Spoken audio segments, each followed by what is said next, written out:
ओम शांति। मीठे बच्चे, तुम्हें पढ़ाई से अपनी कर्मातीत अवस्था बनानी होगी। भगवान का आदेश है, कर्मातीत अवस्था पढ़ाई से बार बार बनाओ, कर्म से परे चले जाओ, अतीत कर्म होना आपसे बंद हो जाए। साथ साथ पतित से पावन बनने का रास्ता भी बताना है और रूहानी सेवा करनी है। 3 काम आज बाबा ने दिए हैं। क्या करने हैं? कर्मातीत अवस्था बनानी है, पतित से पावन बनाने का रास्ता बताना है और रूहानी सेवा करनी है।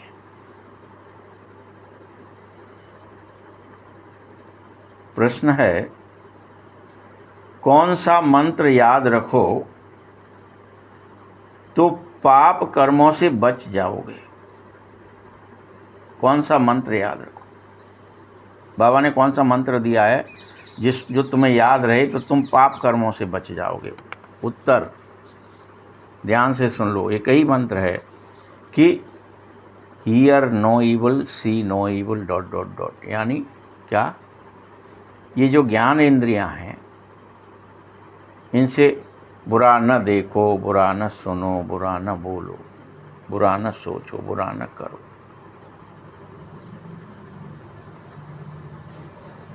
ईबल नहीं करना है। ईबल माने बुरा, गलत। तो ये मंत्र तुम्हें सदा याद रखना है, जो तुम्हें पाप कर्म से बचा। ये पाप कर्म हो किससे रहे हैं?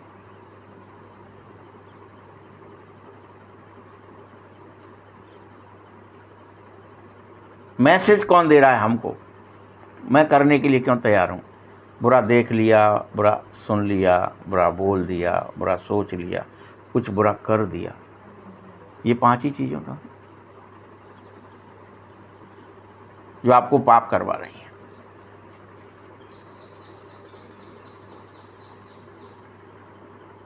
तुम्हें अपनी समस्त कर्मेंद्रियों से कोई पाप नहीं करना है, कोई पाप। क्योंकि कलयुग में सबसे पाप कर्म ही हो रहे हैं, सबसे। सब इंद्रियों में लग गए हैं, कर्मातीत हो नहीं रहे, इंद्रियों को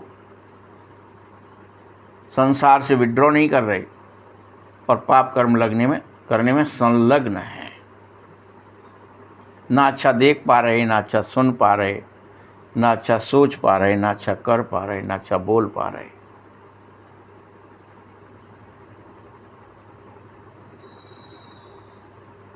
इसीलिए बाबा युक्ति बता रहा है कि तुम संपूर्ण पवित्रता का गुण धारण करो। यही नंबर 1 गुण है जिसे तुम्हें धारण करना है। पहले संपूर्ण पवित्रता का गुण, कि मुझे कुछ पतित करना ही नहीं है, ना देखना है, ना सुनना है, ना बोलना है। तो संपूर्ण पवित्रता आएगी। कम से कम कई बार, 1 बार 2 बार नहीं, दिन में अभ्यास करो। सुबह दोपहर शाम जब समय मिले तब करो कि मुझे कर्मातीत होना है, मुझे अतीन्द्रिय होना है। अतीन्द्रिय सुख के झूले में झूलना है।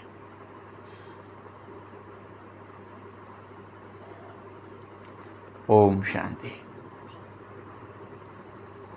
मीठे बच्चे, तुम्हें ये तो होश है कि तुम किसके सामने बैठे हो। जब ये होश आ जाए कि हम भगवान के सामने बैठे हैं, भगवान की बातें सुन रहे हैं और बाबा की आज्ञा मानने के लिए ही यहाँ आए हैं, पढ़ने के लिए। गुरुकुल में किसकी आज्ञा मानोगे? गुरु की मानोगे ना।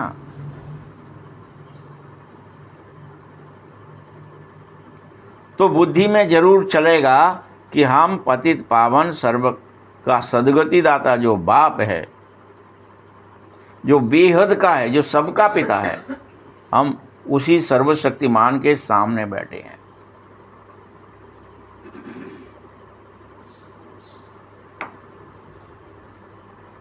बल वो ब्रह्मा तन में, तो भी बाबा को ही याद करना है, किसी देहधारी को नहीं।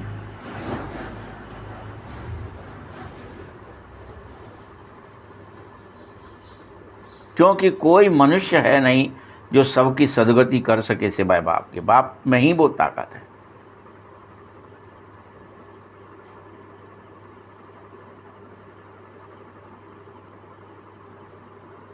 कोई मनुष्य को पतित पावन नहीं कहा जा सकता, परमात्मा ही पतित पावन है।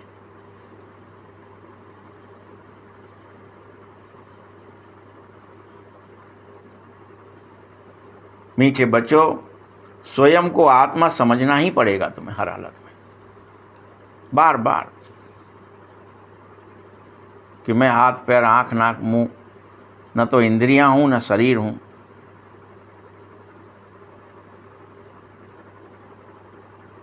मैं एक आत्मा हूं, समझना ही पड़ेगा। हम सब आत्माओं का बाप वही है। वह हमको स्वर्ग का मालिक बना रहा है। क्या कर रहा है वो? स्वर्ग का मालिक बनाना चाह रहा है।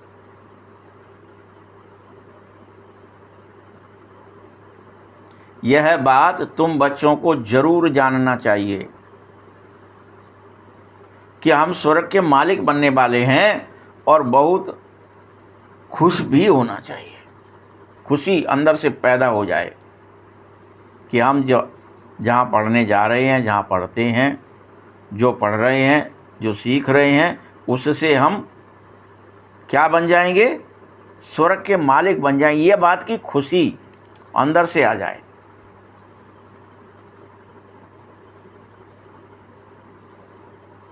तुम्हें यह भी पता है कि अब हम इस दुनिया से नरक के स्वर्ग जाएंगे।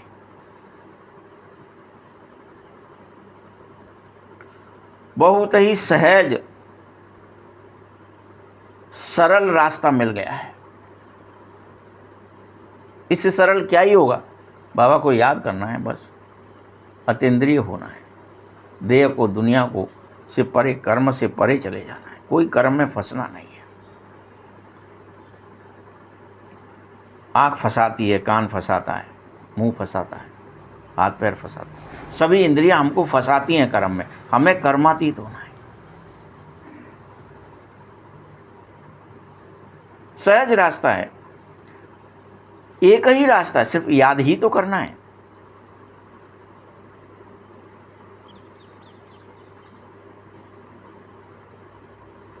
और अपने में देवताई गुणों की धारणा करनी है।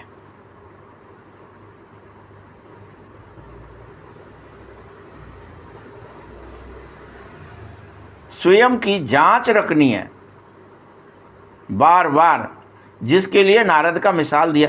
बार बार चेक करो, मेरे पास मोहिनी रूप आ रहा है, कहीं बंदर रूप अभी तो नहीं है। नारद का मिसाल बार बार याद रखो, नारद तो नहीं बन गया। चलो बहुत हो गया, सेहरा सुंदर मिल जाए, ब्याह हो जाए, ये नारद का मिसाल। यानी हम इन इंद्रियों के साथ इन भोगों को भोग लें, यही ब्याह है। हमको क्या लगने लगता है? थोड़ा देख लें, थोड़ा सुन लें, थोड़ा बोल लें, थोड़ा खा लें, थोड़ा सो लें, थोड़ा बातें कर लें लोगों से, इनमें फंस जाते हैं। ये नारद बन जाते हैं, बंदर बन जाते हैं। बंदर क्या ही करता है? अपने लोगों के आके जुआ ही निकालेगा, उनको गोद में ही बिठा लेगा, पीठ पे लाद लेगा, चिपका लेगा छाती से। यही तो करते हैं, लाद कर ही चलेगा। और हम बुद्धि में लाद कर चलते हैं, बच्चों के लिए ये करना है, फलाना, लादे ही तो हैं दूसरों को, या तो स्वयं को या तो दूसरों को। तो इसलिए सदा जांच रखो, नारद तो नहीं बनते। ये सब दृष्टांत ज्ञान के सागर बाप ने ही तुम्हें दिए हैं। जो सन्यासी आदि दृष्टांत देते हैं वह सब बाप के दिए हुए ही हैं।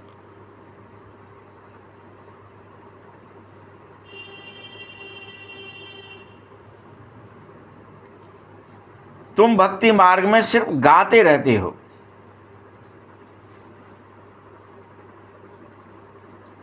कभी कछुए का, कभी सांप का और कभी भ्रमरी का दृष्टांत देते हो कि हमें ऐसा बनना है।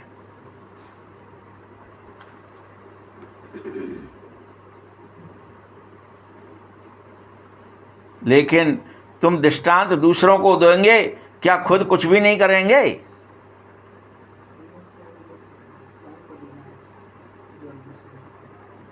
खुद कुछ करना ही नहीं चाहते हैं। बाबा ने तुम बच्चों के लिए जो दृष्टांत भक्ति में दिए वही तुम रिपीट कर रहे हो। तुम भक्त थे तब तुम्हें ये दृष्टांत दिए थे कि बच्चे ऐसे बदलो, अपने को बदलो। इस समय प्रैक्टिकल में क्या गायन है? बल देवताओं का जन्म दिन अथवा भगवान का जन्मदिन मना रहे हो, परंतु जानते तो कुछ है वो नहीं। तुम कैसे मनेगा, कैसे मनाओगे? तुम समझो, शिव बाबा शिक्षा दे रहा है, उसे लेकर पतित से पावन बनो। बस इसी में लग जाओ कि अब मैं कोई कर्म इंद्रिय से, कोई ज्ञान इंद्रिय से, किसी भी इंद्रिय से विकर्म नहीं करूंगा।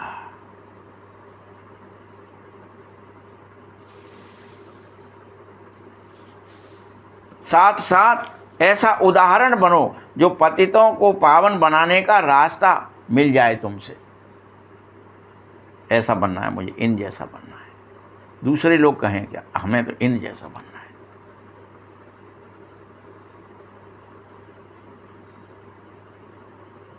यही तुम्हारी मुख्य रूहानी सेवा है जो तुम्हें करनी होगी। खुद को ऐसा बना लो कि लोग तुमसे सीखें रास्ता। ये जिस रास्ते पर चल गए हमें उसी रास्ते पर चलना है।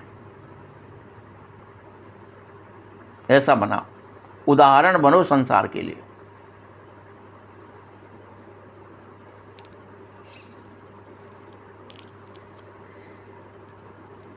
पहले स्वयं संपूर्ण रीति से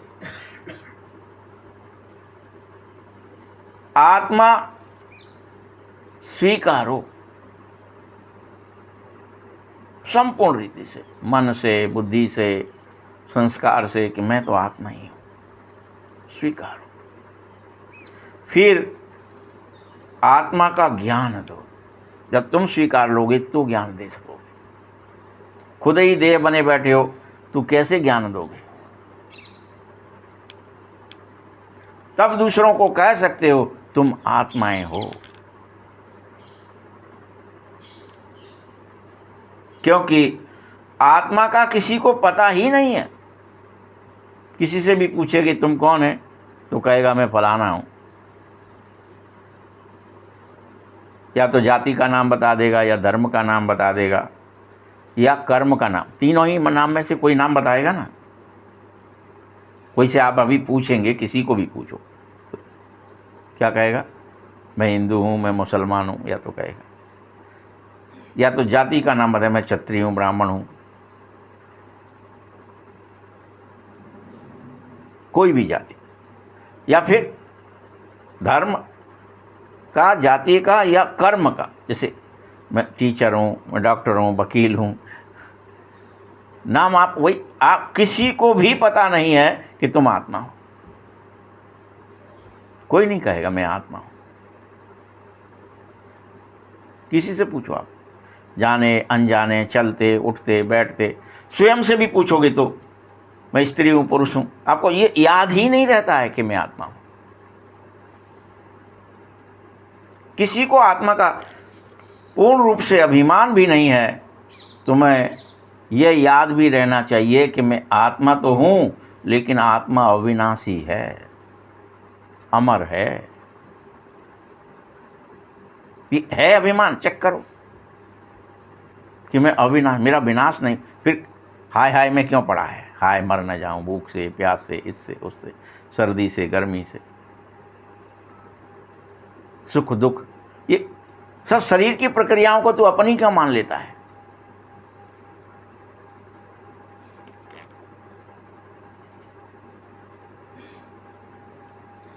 घड़ी घड़ी ये स्वीकारना है जब समय मिले कि आत्मा शरीर में आकर प्रवेश करती है, शरीर को चलाती है।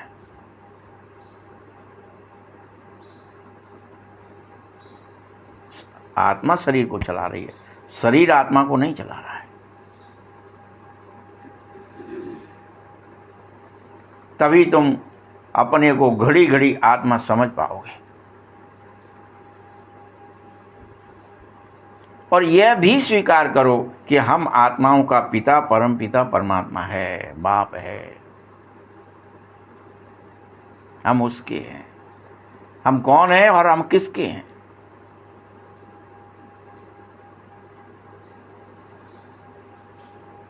वह परम टीचर भी है। यह भी हरदम तुम बच्चों को याद रखना चाहिए कि वो टीच कर रहा है, वो हमको पढ़ाता है, वो बार बार याद दिलाता है। फिर भूल गए तुम, फिर देह बन गए, फिर दुनियादारी में फंस गए, फिर रिश्ते नाते में फंस गए। दिन में कितनी बार बाबा याद दिलाता है, लेकिन हम भूल ही जाते। तुम्हें यह भूलना नहीं चाहिए, हरदम तुम बच्चों को याद रहना चाहिए कि हम आत्मा हैं और परम पिता परमात्मा की संतान हैं। तुम यह जानो अब हमें घर वापस जाना है। ये भी याद आ जाए, फिर घर याद आए। अच्छा, परमात्मा पिता है तो हमारा घर कहाँ है? एड्रेस, पूरा एड्रेस। कहीं भी आप कोई फार्म भरोगे, कोई परीक्षा दोगे, कुछ क्या लिखवाया जाता है? आपका नाम क्या है, पिता का नाम क्या है, आपका एड्रेस लिखो। उसके बगैर आप कहीं जा सकते? कोई पासपोर्ट, कोई वीज़ा, कोई कर्म, कोई कुछ हो सकता, कोई परीक्षा।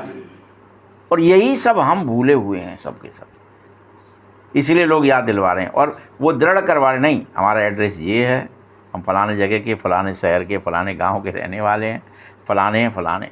भूल गए हैं कि मुझे घर वापस जाना है। साथ साथ यह भी भूल गए हैं कि अब इस संसार का खेल खत्म हो रहा है, विनाश सामने खड़ा हो गया है। ये भी तो भूल गए हो।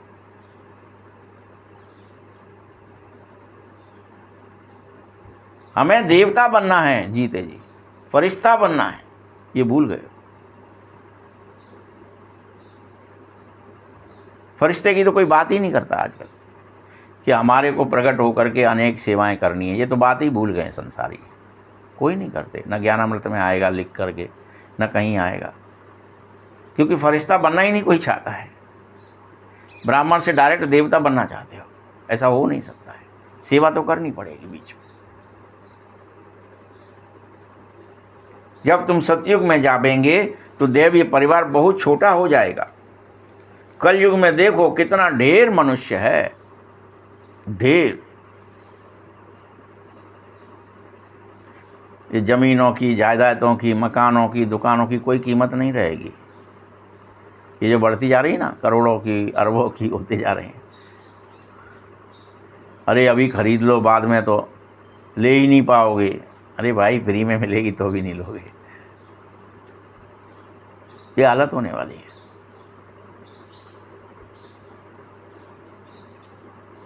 अभी तो ढेर मनुष्य, तो ढेर मत हैं, ढेर धर्म हैं, ढेर भाषाएं हैं।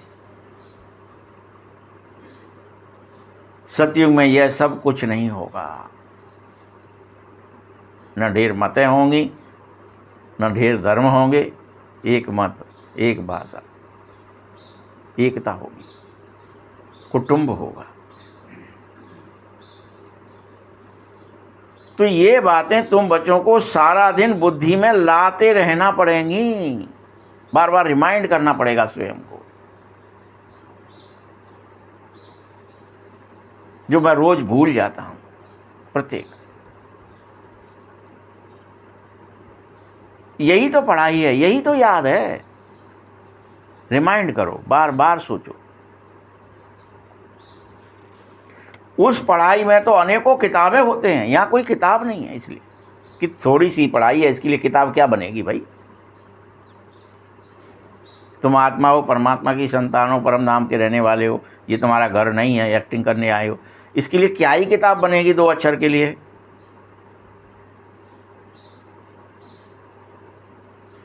वहाँ तो उस पढ़ाई की किताबें भी होती हैं, वो भी हर क्लास में नई किताब खरीदनी पड़ती है।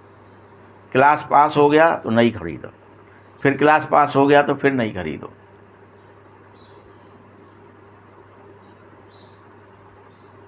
ये 2.5 अक्षर तुम्हारा यहाँ याद नहीं हो पा रहा है। तुम्हें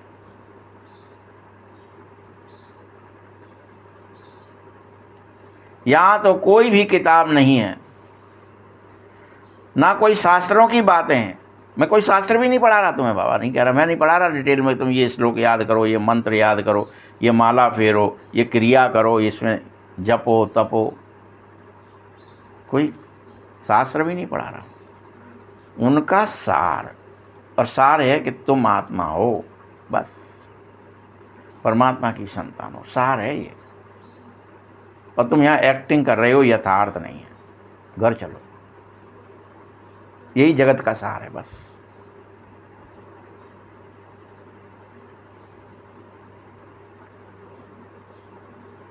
इसलिए यह एक ही बात है, एक ही पढ़ाई है, सबको पढ़नी है।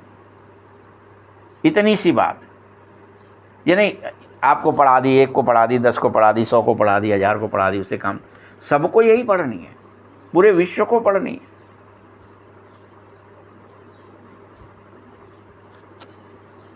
यहाँ जब ब्रिटिश गवर्नमेंट थी, राजाओं का राज्य था, तो स्टाम्प भी राजा रानी के सिवाय और कोई का फोटो नहीं डाल सकते थे। वो जो मोहर होती थी उस पर किसका फोटो होता? राजा रानी।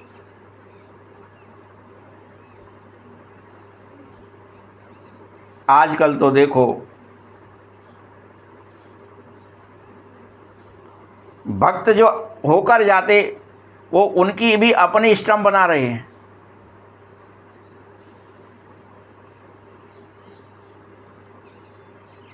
कुछ भी हो रहा है, जगह जगह झंडे हैं, जगह जगह ये हमारे गुरु को लॉकेट है, ये हमारे धर्म संस्था है, ये हम ये ऐसा करते हैं, हम ये ऐसा करते हैं। जहाँ जाओगे उसने अपना अपना बना रखा है, अपनी गीता, अपनी रामायण, अपनी भागवत, अपनी किताबें, अपनी पढ़ाइयाँ, धर्म में भी और स्थूल में भी, अपनी भाषाएं, अपने गुणगान। इन लक्ष्मी नारायण के राज्य में तो एक ही चित्र होगा बस, वो भी विश्व महाराजा विश्व महारानी का, श्री लक्ष्मी श्री नारायण। ऐसे नहीं कि जो देवताएं होकर गए हैं उनके चित्र मिट गए हैं, नहीं, पुराने से पुराने देवताओं के चित्र बहुत दिल से लेते हैं। लेकिन याद रखना, शिव बाबा के बाद तो तुम देवता ही हो। नेक्स्ट कौन है तुमसे? भगवान के बाद नेक्स्ट कौन? तुम देवता हैं।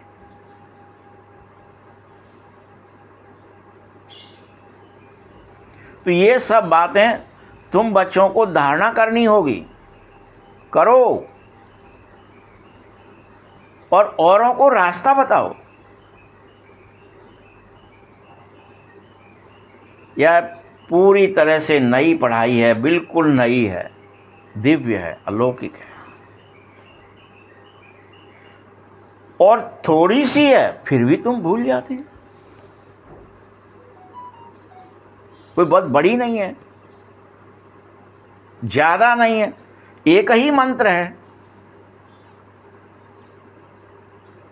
फिर भी भूल जाते।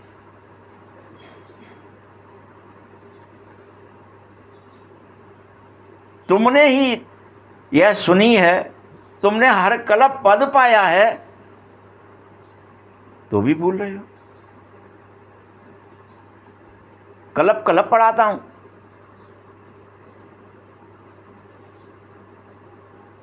क्या तो भी नहीं जानते? बच्चे, तुमको राजयोग परमपिता परमात्मा हर कल्प सिखाता है, गीता ज्ञान हर कल्प देता है। हे अर्जुन, तू आत्मा है। ये आत्मा कैसे हूं मैं? काट के दिखाया, पीट के दिखाया, सुदर्शन चला के उसमें लिख दिया है यहाँ तक कि उन्होंने भीष्म को बीच में से काट दिया। देखो, ये आत्मा अलग है, शरीर अलग है। ये भीष्म का धड़ से अलग हो गया शरीर, लेकिन फिर भी आत्मा है। कहा तो फिर मैं कैसे हूँ? मेरे पिता मर गए तो भी मैं पांडुपुत्र ही क्यों कहला रहा हूँ? अरे भाई, तू शरीर है ही नहीं, पांडुपुत्र है। वे तो मर गए, फिर भी मेरे पिता का नाम क्यों है? ऐसे बहुत सारे प्रश्न हैं, बहुत सारे फिर उत्तर हैं, लेकिन बात एक ही है कि तू आत्मा है। यही तो समझा रहे हैं। तो मैं करूं क्या फिर? कि मेरी शरण में आ जा, सरेंडर हो जा। ये तो अपना दिमाग चला रहा है, इसे बंद कर दे। मैं खाऊंगा, मैं पीऊंगा, मैं जीऊंगा, मैं मरूंगा, मैं खेलूंगा, कूद, ये बंद कर दे बस। मत चला दिमाग, शरणागत हो जा बस।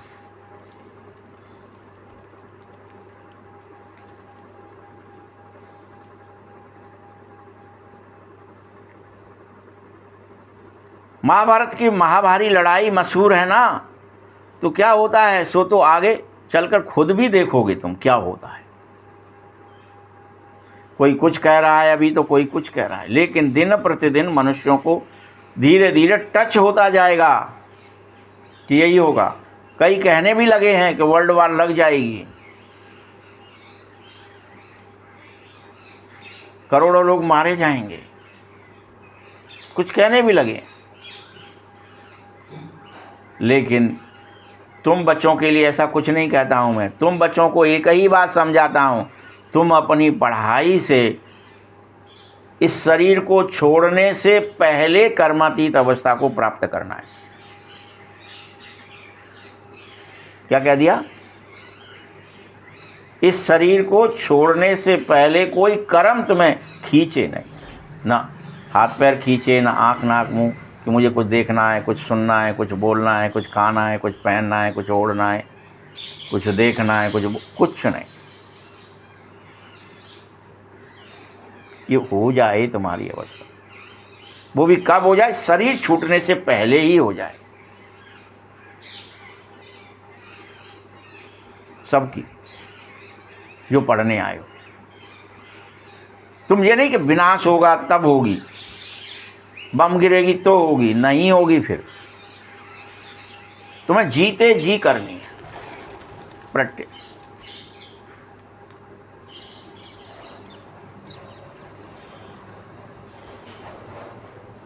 इस कर्मातीत अवस्था को प्राप्त करना ही होगा। बाकी असुरों देवताओं की कोई लड़ाई लगती नहीं है इस समय की, यह तुम्हारे अंदर की बात है।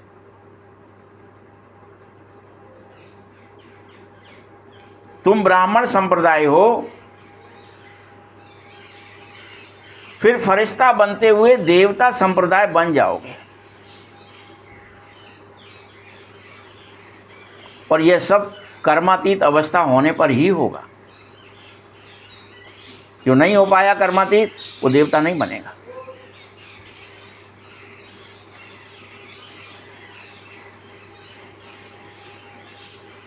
दिन प्रतिदिन इस समय, इस जन्म में देवी गुण धारण करने ही होंगे। और देवताई गुण कौन से हैं?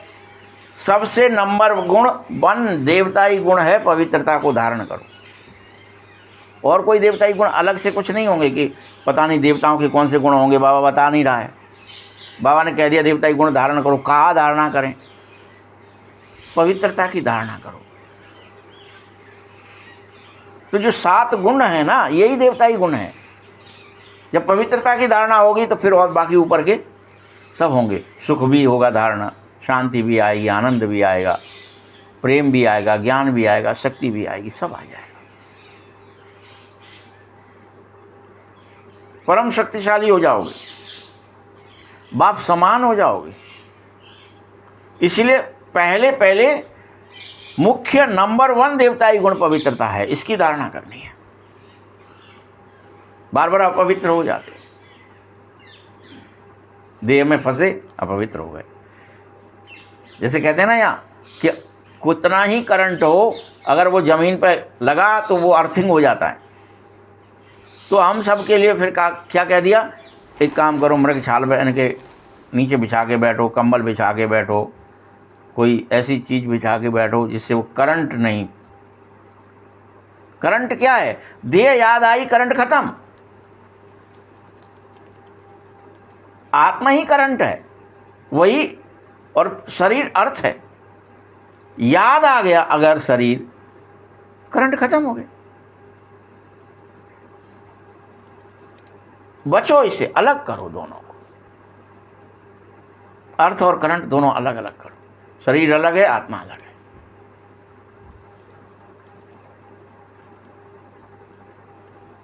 तुम शरीर द्वारा बार बार पाप कर रहे हो,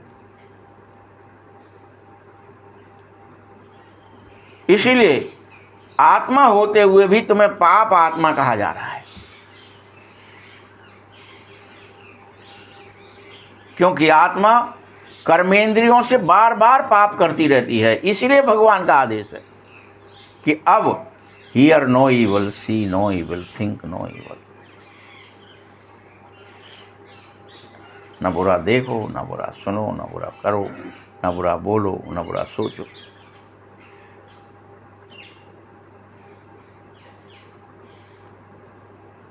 और ये बाप किससे कह रहा है? तुम आत्माओं से कह रहा है। हे आत्मा, तुम इंद्रियों के वश मत हो जाओ बार बार।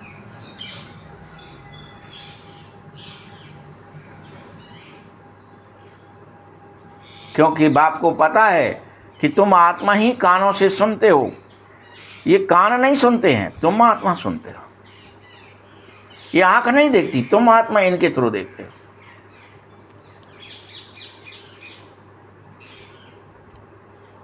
ये मुंह नहीं बोलता, नहीं तो मुर्दा भी बोले, तुम आत्मा इससे बोलते हो। तुम आत्मा विचार करते हो, अच्छा या बुरा।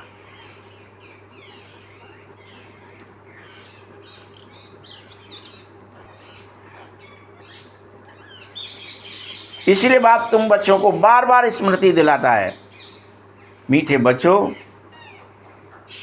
तुम सब आदि सनातन देवी देवता धर्म वाले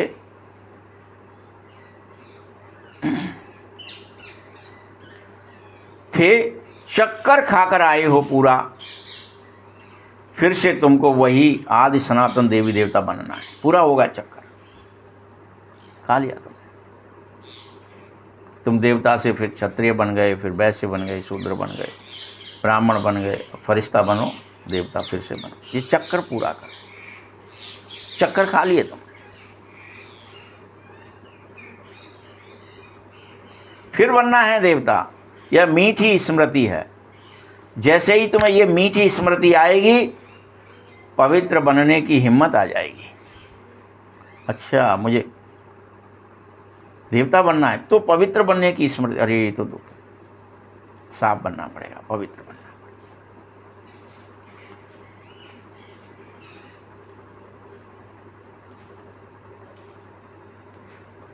और तुम्हारी बुद्धि में हमने कैसे 84 का पाठ बजाया है, ये आ जाएगा। यहाँ अनेक आजकल साधु सन्यासी महात्मा लोग कहने लगे हैं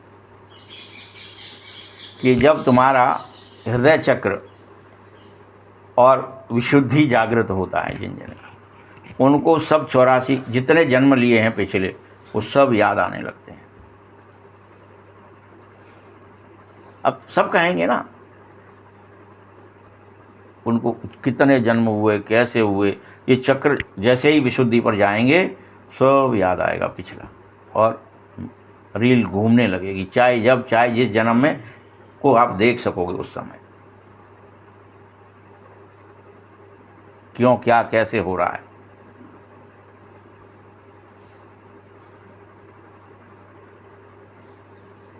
पांचवें चक्र में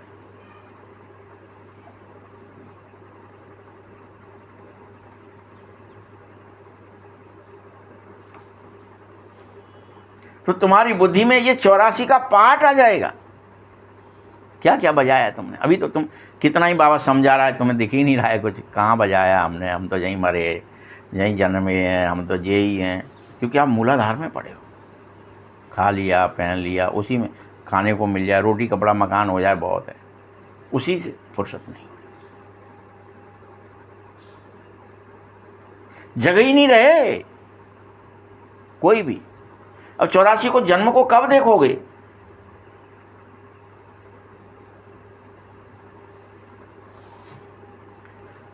क्या थे ये कहानी भगवान बता रहा है, इस पर विश्वास तुम्हें कब होगा? जब तुम खुद देख लोगे।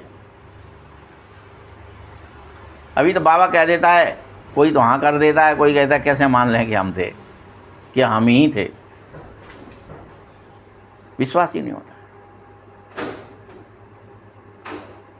तुम्हारे बुद्धि में आ जाना चाहिए कि बरोबर 5000 वर्ष पहले हम सो देवता थे, हम सो कृष्ण थे, हम सो राधा थे,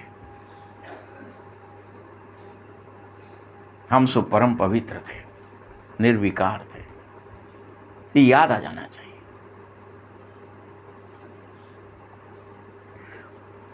पहले पहले भर याद आना चाहिए, मैं आत्मा मूल वतन की रहने वाली हूं, ये याद आ जाना चाहिए।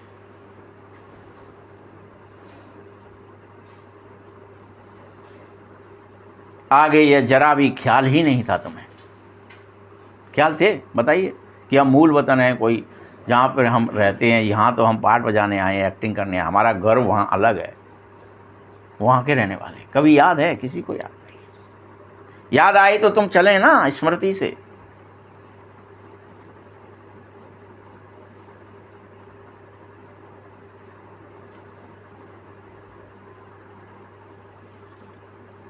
वहाँ से हम आए हैं पाठ बजाने, और हमने यहाँ आकर सूर्यवंशी, चंद्रवंशी, ऐसे डॉट डॉट डॉट बनते गए, पाठ बजाते गए।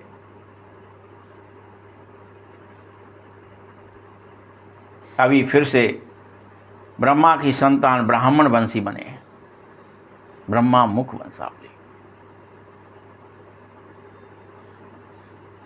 इस समय तुम सब बच्चे ईश्वरीय औलाद बने हो, भगवान के बच्चे बने हो, ईश्वरीय औलाद।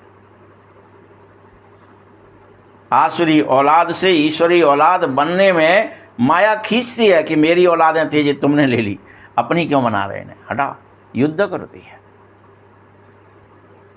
जैसे आपको पता है ना, कौवे का कोयल का बहुत युद्ध होता है, लेकिन कब होता है?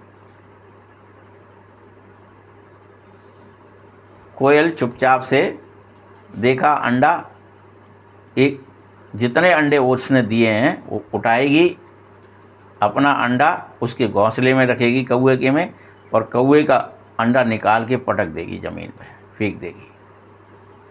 कौवा पूरी तरह से उसकी पालना करता है, सब करता है। लेकिन जैसे ही वो बोलता है पहली बार, क्योंकि कलर भी वही होता है, सब कुछ वही होता है, कौवे का, कोयल के बच्चे का कलर सेम होता है, काला ही होता है। लेकिन जैसे ही वो बोलता है तो वो कोयल वाला जो होता है वो अलग बोलता है ना, कोयल की आवाज़ बोलता है, कौवे की नहीं, टाँय करके नहीं बोलता है। तो फिर वो उसे युद्ध कर, उसको चोंच मारता है। वो क्या क्या है, ये तो मेरा है ही नहीं। तब कोयल लड़ती है कौवे से और अपने बच्चे को ले जाती है। यहाँ हमारे पास में यही हो रहा है कि माया के बच्चे, ईश्वर के बच्चे संग संग थे। अब ईश्वर ने अपने बच्चे तुम्हारी पालना में माया की गोद में डाल दिए थे, और अब वो पढ़ा के, वो पिंजरे में पढ़ाते, काग पढ़ाए पिंजरा पड़ गए चारों वेद, जब सुधि आई कुटुंब की रहे डेढ़ के डेढ़, कहते थे ना अपन। लेकिन यहाँ वही बात है कि फिर कोयल का बच्चा तो कोयल की बात करता है, कौवे की काँय काँय नहीं करता है। वैसे तुम बच्चों को भी भगवान अपनी गोद में लेता है, ये मेरे हैं, ये मेरे हैं। तो माया बड़ी परेशान हो जाती है, यार ये क्या हुआ, मैंने इनको पाला पोसा बड़ा किया, ये तो मेरी भाषा ही नहीं बोलते, ये काम क्रोध लोगों में फंस ही नहीं रहे, ये इंद्रियों में फंस ही नहीं रहे, ये रस ले ही नहीं रहे, ये कौवे बन ही नहीं रहे, ये तो आत्मा की भाषा बोलने लगे। ये तो देह दुनिया को भूलने लगे तो वो चोंच मारती है। क्या करते हो तुम? परीक्षा लेती है, इसलिए चिढ़ती है। हम कहते हैं माया क्यों मारती है बाबा, माया से कहो वो हमें परेशान ना करे। अरे तुम ईश्वरीय औलाद हो। वो सोच रही थी हम आसुरी औलाद हैं, इसलिए हमें पाल रही थी, पोस रही थी, बस इसलिए चोंच मारेगी। सब जो पालना पोषणा कर रहे हैं वो सब चोंच मारने लगे आज अभी, और 2 मिनट में आपको घर से निकाल दें का तुम काम नहीं करते, तुम याद करते रहो, बस सिर्फ देह दुनिया को भूल जाओ,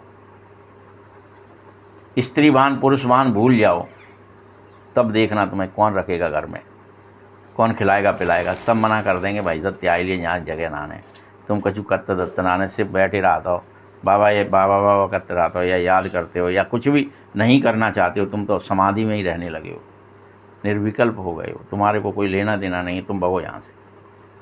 मारेंगे पीटेंगे सब, कोई दक्षिणा नहीं देगा, कोई पैर नहीं छूने आएगा, भगो घर से, कोई रिश्ता नहीं, हटो हटो हमारे यहाँ से। तो माया इतनी चोंच मरवाएगी। फिर बाबा कह रहा है ईश्वरीय औलाद हो, इसलिए तुम बच्चों को ईश्वर बैठ शिक्षा दे रहे हैं, पढ़ो आओ मैं बताता हूँ कैसे रहोगे, कर्मातीत बनो। देव क्या कहा बाबा ने आज कि देह दुनिया रिश्ते, मरने से पहले पूरी तरह कर्मातीत होना है तुम्हें, हर एक को, ईश्वरीय औलाद को, तो देवता बनोगे।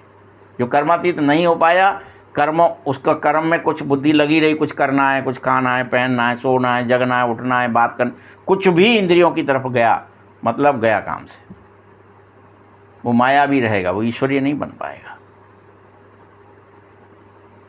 बाप सुप्रीम है, वह सुप्रीम बाप, सुप्रीम टीचर, सुप्रीम गुरु है, इसलिए उसकी बात ही मानो। शिक्षा जो दे रहा है वो सर्वोच्च है, वो सबसे ऊपर है, उससे बड़ा कोई नहीं है, उससे श्रेष्ठ कोई नहीं है, उससे ऊंचा कोई नहीं है, तो उसकी बात माननी चाहिए तुम्हें। संसारियों की मत मानो, नहीं संसार तो फिर फंसा लेगा इंद्रियों कि ब्याह करो, गौने करो, रोने करो, बच्चे करो, ये करो, ये करो, ये करो, इसमें फंस जाओ, इसमें फंस जाओ, इसमें फंस जाओ।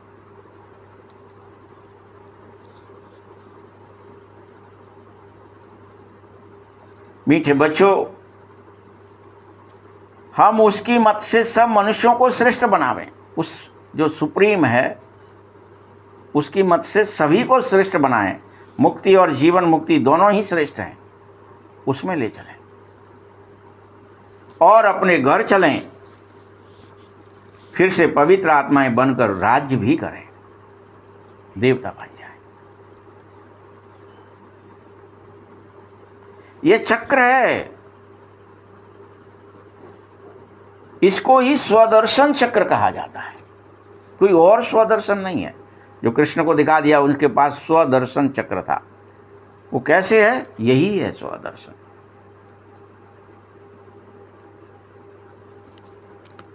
इसे ज्ञान भी कहते हैं, ज्ञान की बात है ये। मीठे बच्चों, तुम्हारा यह स्वदर्शन चक्र अब रुकना नहीं चाहिए, ये बाबा कह रहे हैं तुमसे। तुम्हारा ये चक्र अब स्वदर्शन, स्वयं को देखने का, मैं आत्मा हूं, शरीर नहीं हूं, मैं अमर हूं, अविनाशी हूं, ये रुकना नहीं चाहिए। मैंने ही 84 जन्म लिए थे, मैं फिर से एक्टिंग करने आ गया, ये रुकना नहीं चाहिए। फिरते रहना चाहिए। जब ये फिरेगा, जब ये घूमेगा तुम्हारे बुद्धि में, तुम्हारे संस्कार में, तो विकर्म विनाश हो जाएंगे, बार बार याद आएगी। और तुम माया पर अर्थात रावण पर जीत पालोगे, इस रावण को मार सकोगे और तुम्हारे समस्त पाप मिट जाएंगे। तुमसे नहीं होगा कोई पाप। इसलिए अब स्मृति में लाओ। स्मरण करने के लिए कह रहा हूं, सिमरण करने के लिए नहीं, स्मरण करने की, स्मृति में लाओ। स्मरण करो, मैं कौन हूं, कहां से आया हूं, क्यों आया हूं, क्या करने आया हूं, क्या करना है, कहां जाना है, फिर से क्या करना है। ये चक्र स्मृति में लाओ। ऐसे नहीं कि माला बैठ सिमरन करनी है, ये बातें स्मरण करनी है, यही सिमरनी है।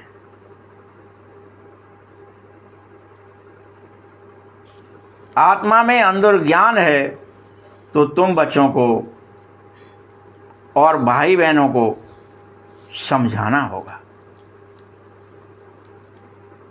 बच्चे भी मददगार तो बनेंगे। तुम बच्चों को ही बाप सुदर्शन चक्रधारी बनाता है, सबको नहीं बना सकता। या तो दुर्गा को बनाता है या तो कृष्ण को। किसको सुदर्शन है? कुछ कुछ को है कि सभी देवताओं को है? तुम बच्चों को ही स्वदर्शन चक्रधारी बनाता हूं, कोई और नहीं है जिसे बनाऊं। कि ज्ञान मेरे में है, इसीलिए मुझे ज्ञान का सागर कहते हैं और मनुष्य सृष्टि का बीज कहते हैं।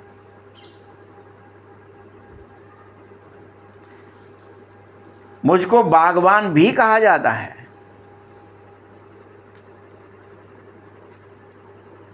देवी देवता धर्म का बीज शिव बाबा ही बोते हैं, वही लगाते हैं।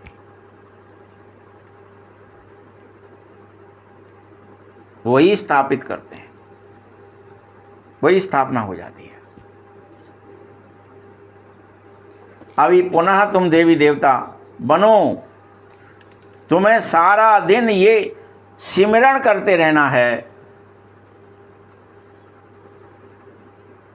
कि मुझे कर्मातीत बनना है, मुझे घर जाना है, मुझे देह दुनिया को भूलना है, मैं आत्मा हूं। तो तुम्हारा बहुत ही कल्याण हो जाएगा।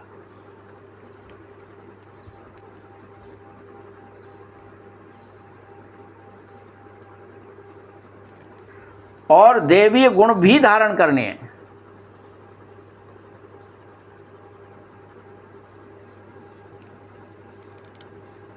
तथा पवित्र भी बनना है।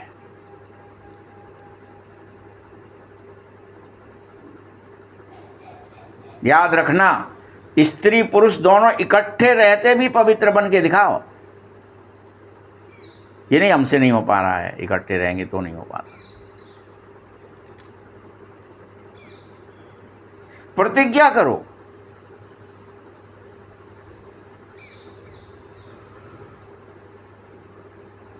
निवृत्ति मार्ग में तो सिर्फ पुरुष पवित्र बनते थे। सन्यासी बन गए, भग गए घर से, लंगोटी लगा ली। आज भी पुरुष ही है। निवृत्ति मार्ग में सिर्फ पुरुष बनते हैं और वो डरते हैं और कहते हैं स्त्री पुरुष दोनों इकट्ठे पवित्र नहीं रह सकेंगे, असंभव है, ऐसा कहते हैं वो लोग, इसलिए भाग जाते हैं।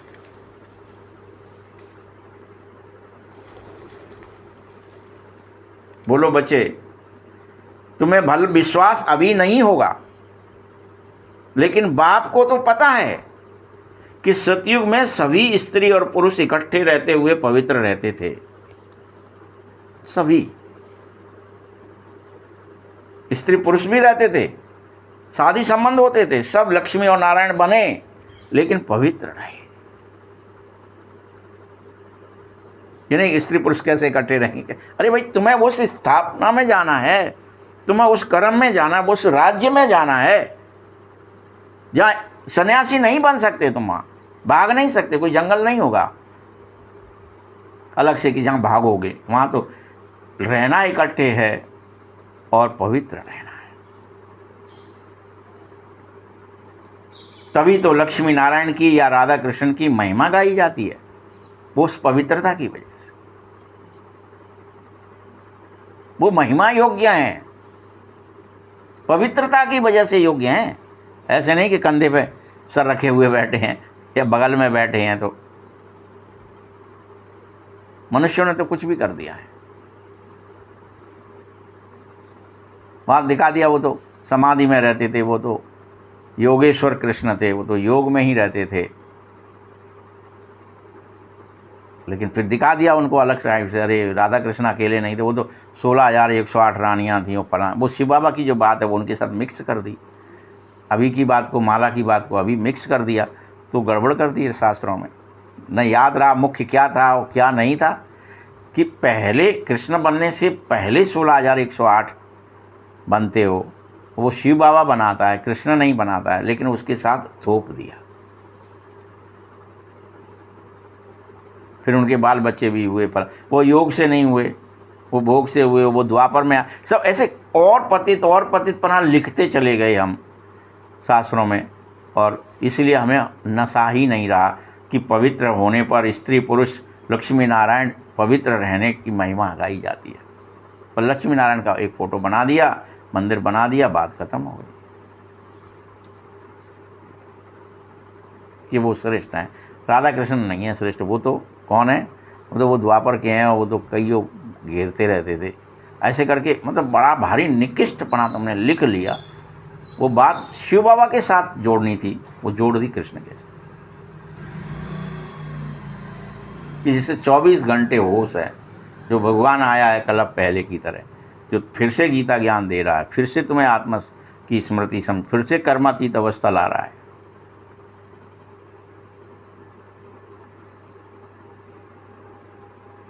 तुम बच्चे जानो कि बाबा हमको शूद्र से ब्राह्मण बना रहा है और फिर ब्राह्मण से देवता बनाता है। हम ही हैं ये सब, जो पूज्य भी हैं और पुजारी भी। ये हमारी ही कहानी है। जब हम फिर से वाम मार्ग में चले जाएंगे तो क्या ही करेंगे, अपवित्र बनेंगे और शिव के मंदिर बनाए उनकी पूजा करेंगे। फिर से उल्टा रास्ता, वाम मार्ग, देह का रास्ता कि हम देह हैं, हम आत्मा नहीं है। वाम मार्ग चले जाएंगे, सभी देवताएं वाम मार्ग में चले जाते हैं। जो आत्मा का मार्ग था, जो सीधा रास्ता था, जो दाहिना रास्ता था, उसे छोड़ देते हैं कि हम आत्मा हैं और वाम मार्ग में चले जाते हैं, हम तो देह हैं। इसलिए अपन पति थे बने तो ना कहने तुम वाम मांगे हाँ, वामांगी हो गए हम सब, हम विषयी हो गए। वामांगी हो गए माने विषयी हो गए।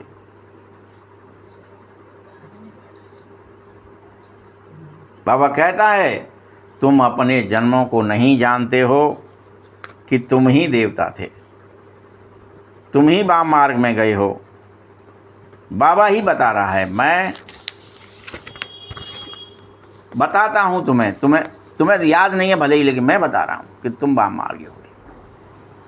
और कोई मनुष्य कह न सके तुमको बाप स्वदर्शन चक्रधारी बना रहा है। आत्मा पवित्र बने, शरीर तो यहाँ पवित्र बन न सकेगा। अभी तो आत्मा ही पवित्र बनेगी। तुम्हारी आत्मा शरीर में रहते रहते पवित्र बन जाए, कर्मातीत हो या शरीर से डिटैच होने लगे। क्योंकि शरीर तो जो है सो है। अभी तो जब पवित्र बन जाओगे तो अपवित्र शरीर अपने आप छूट जाएगा। सब आत्माओं को पवित्र होकर ही घर जाना है। फिर पवित्र दुनिया की स्थापना हो रही है, बाकी सब स्वीट होम में चले जाएंगे। ये सब याद रखना ही चाहिए, कभी नहीं भूलना चाहिए।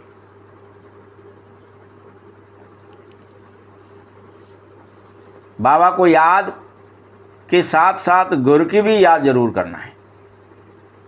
अकेले बाबा की याद नहीं, घर की भी करो बार बार। मुझे घर जाना है, मुझे घर जाना है, मुझे परमधाम जाना है। क्योंकि वापस घर जाना ही है और मुझ बाप को घर में ही याद करना है। ये नहीं कि यहाँ याद करते घूम रहे हैं कि बाबा यहाँ होगा, कहीं किसी शरीर में घुस गया होगा, यहीं याद कर लेते हैं बाबा। नहीं, तुम्हें घर में ही याद करना है। बाबा परमधाम में है और मुझे वहीं जाना है।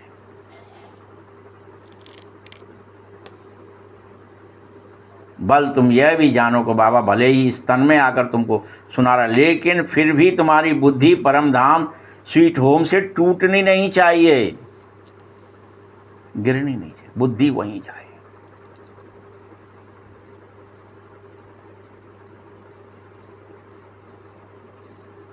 जैसे टीचर घर छोड़ करके तुम्हें पढ़ाने जाते हैं, स्कूल में पढ़ाकर फिर बहुत दूर चले जाते हैं, सेकंड में तुम भी कहीं जा सकते हो। आत्मा अति सूक्ष्म है।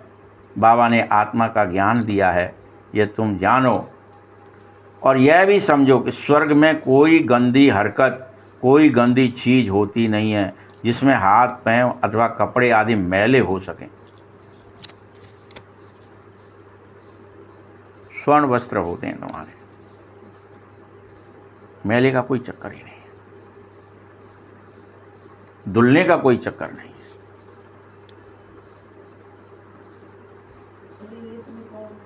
हाँ, कोई ऐसा खान पान नहीं होता जिससे पसीने आदि की बदबू आए, किसी में खुशबू आती है देहों से भी।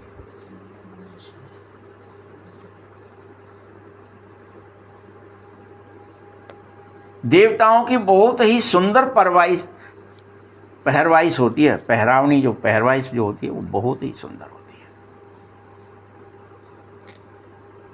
बहुत ही फर्स्ट क्लास कपड़े होते हैं, उन्हें धोना नहीं पड़ता है। वहाँ त्रेता में एक जगह दिखाया सिर्फ कि सीता जी आई हैं अनुसुईया के पास और उन्होंने वो वस्त्र दिए कि तुम 1 वर्ष भी रहोगी तो इन्हें वस्त्रों को पहन लो, ना धोने पड़ेंगे ना कुछ करने पड़ेंगे।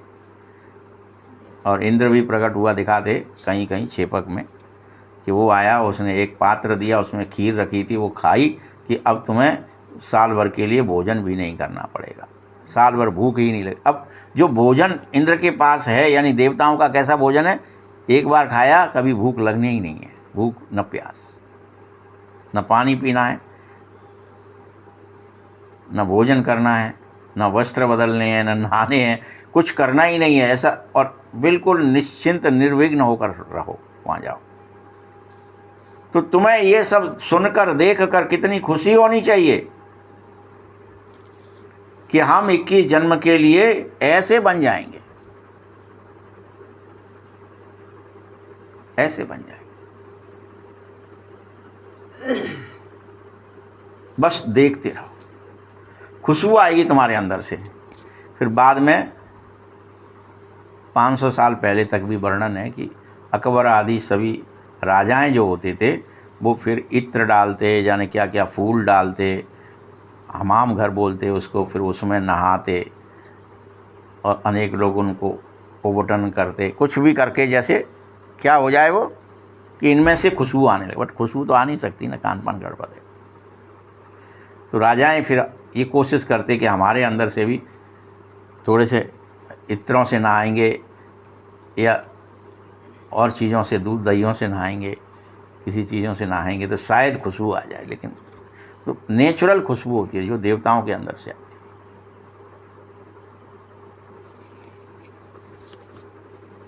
पहले तो इत्र की खोज ही नहीं होती, बाद में ये कर लेते हैं लोग खोज कि कुछ तो करो कि यार अपन में तो बदबू आती है क्या ही करें। तो बाबा ये बताना चाहता है, ऐसे बाबा को हम बच्चे फिर क्यों याद नहीं करते, रोते क्यों हैं? हमको फिक्र थोड़ी ही होना चाहिए। हम फिर द्वापर से रोते हैं, बस कहाँ हो, दर्शन दे जाओ। बल देवताओं के मंदिरों में जाकर देवताओं की महिमा करते कि तुम सर्वगुण संपन्न, 16 कला संपूर्ण निर्विकारी।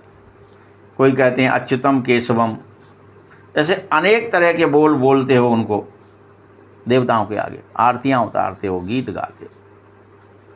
ये सब शास्त्रों में लिखा है, सो याद करते हो। शास्त्रों में किसने लिखा? कह देते व्यास ने लिखा, या कोई नए नए भी बन जाते। ग्रंथ आगे बहुत छोटे हाथ के लिखे हुए होते थे, बाद में बहुत बड़े बड़े बना दिए। अभी तो देखो एडिशन कर करके कितने बड़े बड़े लिख दिए हैं। अब गुरु नानक भी आया तो धर्म की स्थापना करी उसने।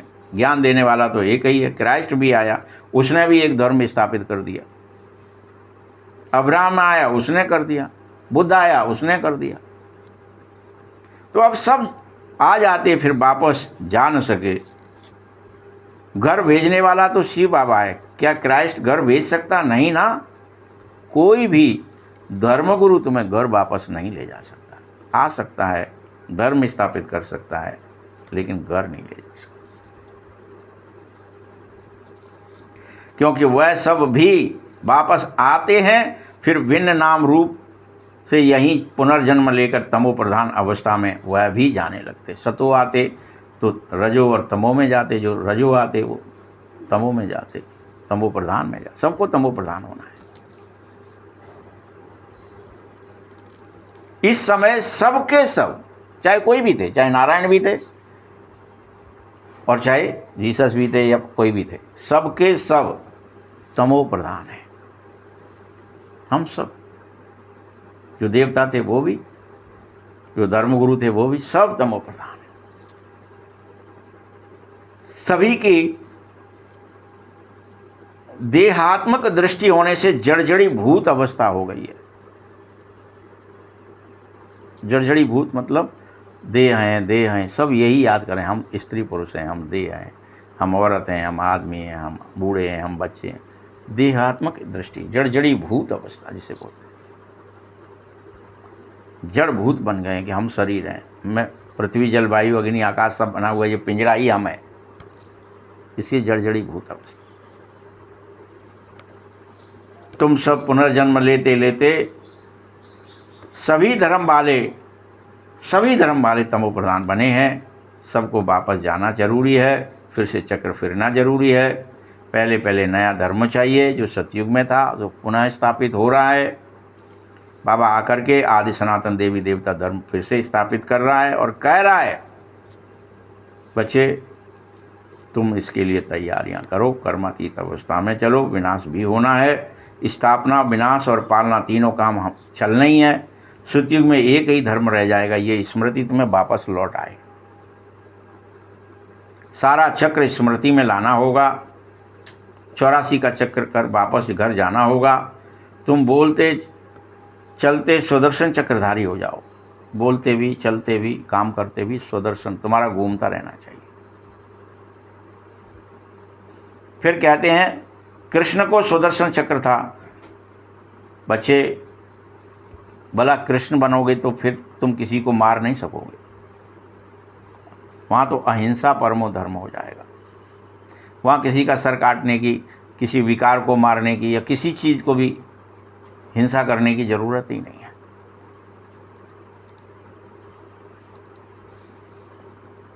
परंतु लिख दिया है अकासुर को मारा, बकासुर को मारा, उनके चित्र आदि नकली बना दिए हैं, ऐसी कोई बात है नहीं।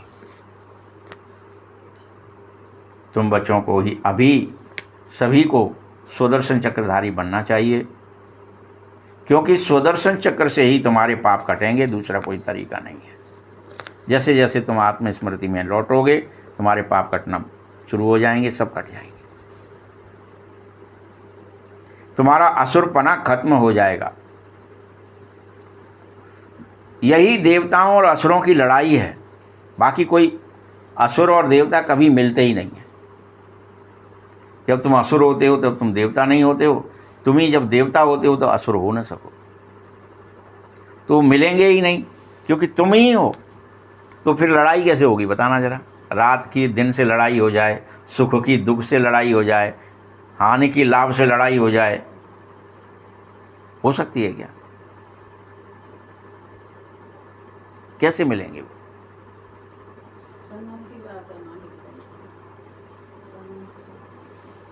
अभी तुम असुर हो कलयुग में और सतयुग में तुम देवता कहलाओगे। बीच में संगम युग है, यही सब हो रहा है। सारे शास्त्र पुराण सब इसी की बात करते हैं, संगम युग की। संगम में क्या होता, वही तीज त्यौहार मनाए जाते। संगम में क्या होता, वही कथाएं लिखी जाती। इसलिए सभी 18 पुराणों में, सभी 18 के 18 में ऐसा कोई पुराण नहीं है जिसमें समुद्र मंथन की कथा ना लिखी गई हो। और सोचो ऐसा क्या ही था कि समुद्र मंथन 18 पुराणों में लिखा गया, क्योंकि संगम के अलावा कुछ और लिख नहीं सकते आप। गणेश जी सुनाए, चाहे शिव जी सुनाए, चाहे नारायण सुनाए, चाहे कोई और, वो कथा जरूर सुनाए। ज्ञान सागर बाप ही है, सिवाय बाप के कोई भी आत्मा पवित्र बन नहीं सकती है, वापस जा नहीं सकती है। तो अभी 84 के चक्र को भी याद करो और अभी सतयुग नए जन्म को भी याद करो और घर को भी याद करो। कि मुझे सतयुग में आना है, पहले घर जाना है। ये याद रहें सब चीज़ें। जो याद रहेगा वही तो करोगे, याद रहेगा मरते मरते भी तो वही तो अंतमति सो गति होगी।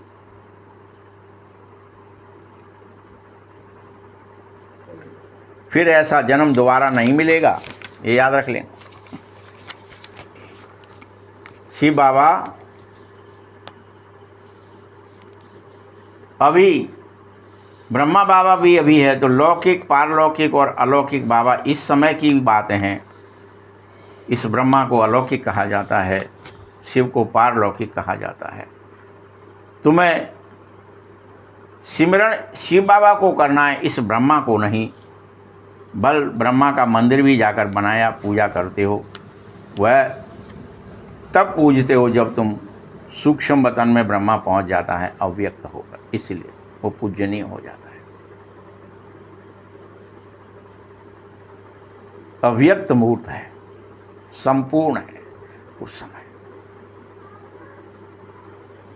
ये शरीरधारी पूजा के लायक नहीं है बिल्कुल भी। ये तो मनुष्य है और मनुष्य पूजे नहीं जा सकते। शरीरधारी है तब तक कौन है? वो मनुष्य है, पूजनीय नहीं है। ब्रह्मा को दाढ़ी दिखाते तो मालूम पड़े ये कहाँ का है। देवताओं को तो दाढ़ी होती नहीं, तो वो देवता तो नहीं हुआ ना। दाढ़ी मूछ वाले तो यहीं के होते हैं, मनुष्य होते हैं। तुम जब देवता बनोगे तुम्हारी दाढ़ी मूछ भी नहीं होगी। इसलिए शास्त्रों में कहानी भी लिख दी है कि कुछ श्राप दिया गाय ने, इसलिए ये हुआ, फलाना हुआ, कितना सारा मतलब बसारा।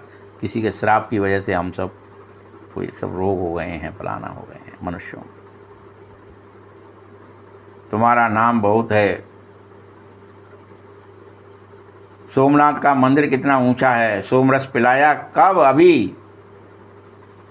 जैसे दिलवाड़ा मंदिर देखो, हूबहू यादगार तुम्हारी ही है। नीचे तपस्या करनी है, ऊपर स्वर्ग में जाके राज्य करना है। तो अभी तपस्या का समय चल रहा है। तुम सब बैठो और दिन रात तपस्या करो। बस वहाँ तपस्या में क्या दिखाया? इंद्रियां, हाथ पैर आँख सब बंद कर लो, फोल्ड कर लो, बैठ जाओ, याद करो।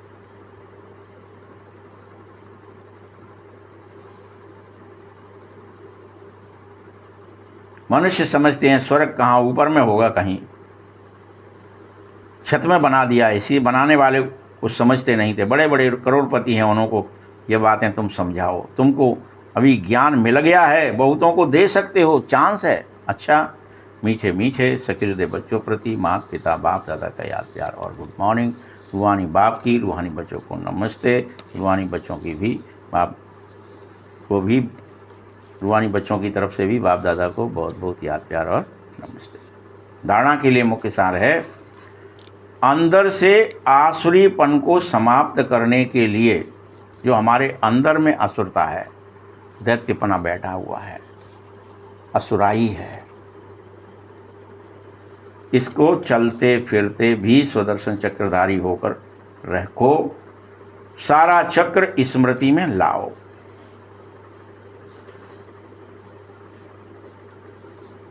दूसरा पॉइंट है, बाबा की याद के साथ साथ बुद्धि परमधाम घर में भी लगी रहे।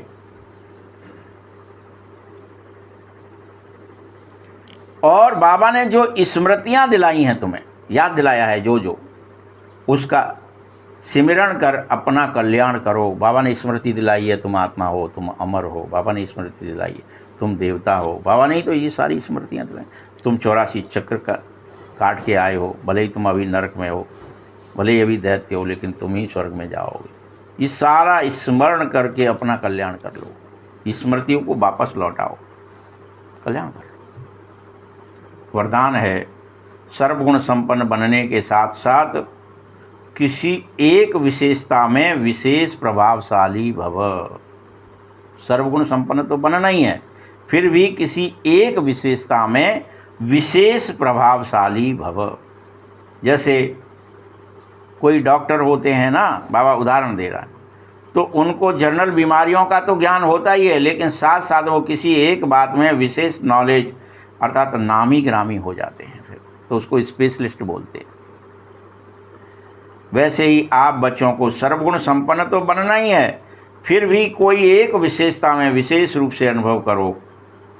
कोई सेवा लाते हैं तो सेवा को बढ़ाओ, जैसे सरस्वती विद्या की देवी कहलाती है तो स्पेशलिस्ट है विद्या में। वैसे ही लक्ष्मी को धन की देवी कहा जाता है, और तो फिर दुर्गा को शक्ति की देवी कहा जाता है। ऐसे ही तुम स्वयं में संपूर्ण शक्तियाँ, संपूर्ण गुण होते हुए भी विशेष कोई एक रिसर्च कर स्वयं को प्रभावशाली बनाओ। ऐसी रिसर्च करो खुद के लिए जो तुम स्वयं प्रभावशाली हो जाए, तुम्हारा प्रभाव निकल पड़े। ये तो भक्तों को दर्शन देने वाली है, ये तो फलाना करने वाली है। अनेक देवियां हैं, अनेकों काम कर रही हैं कि फलानी पे जाएंगे तो वो संतान देगी, फलानी पे जाएंगे तो वो ब्याह करा देगी, फलानी पर जाएंगे तो वो ये सब अलग अलग देवियों के अपनी अपनी स्पेशलिस्ट भी होती हैं। वैसे तुम बन जाओ। मनसा देवी है तो क्या देगी, शीतला है तो क्या देगी, करौली है तो क्या देगी, ऐसे अलग अलग स्पेशलिटी। स्लोगन है, विकारों रूपी सांपों को सहज योग की सैया बना लो तो सदा निश्चिंत रहोगे। ये सांपों के ऊपर, सांप तुम्हारे लिए क्या बन जाए, विकार तुम्हारे लिए क्या बन जाए, सैया बन जाए। ओम शांति।